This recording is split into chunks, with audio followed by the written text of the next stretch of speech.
এই কতদিন পর একটু রেডি হয়ে আমি বাইরে বের হচ্ছি, মানে সন্ধ্যার দিকে চা খেতে। এখন কেন জানি আর বাইরে বের হতে ইচ্ছা করে না, চা খেতেও ইচ্ছা করে না, মানে রুমের ভিতর একা থাকতেই ভালো লাগে।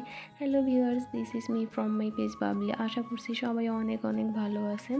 আমি আল্লাহ তাআলার রহমতে এবং আপনাদের তো অনেক ভালো আছি। তো বাইরে এসেই প্রথমে চোখে পড়লো পিঠা।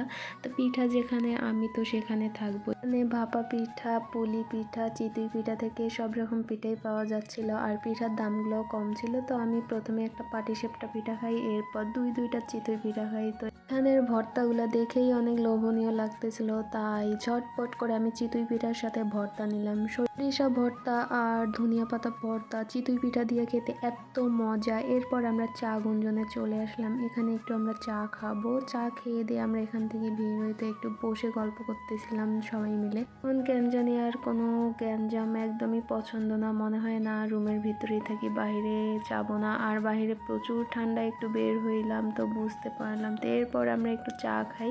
তো এখানের চাটা অনেক মজা ছিল। চা খেয়ে দিয়ে আমরা চলে আসলাম। আর সময় এখানে দেখতেছি কত সুন্দর সুন্দর বড়ি বিক্রি করতেছে, দেখতে এত ভালো লাগতেছে। এখান থেকে আমি বড়াই নিলাম, পেয়ারা নিলাম, আর এখানে আমি তেঁতুল বেছে বেছে নিচ্ছি। তো হঠাৎ করে মনে হলো যে আজকের রাতে আমি বেগুনের আচারি বানাবো, তো তেঁতুলটা প্রয়োজন ছিল।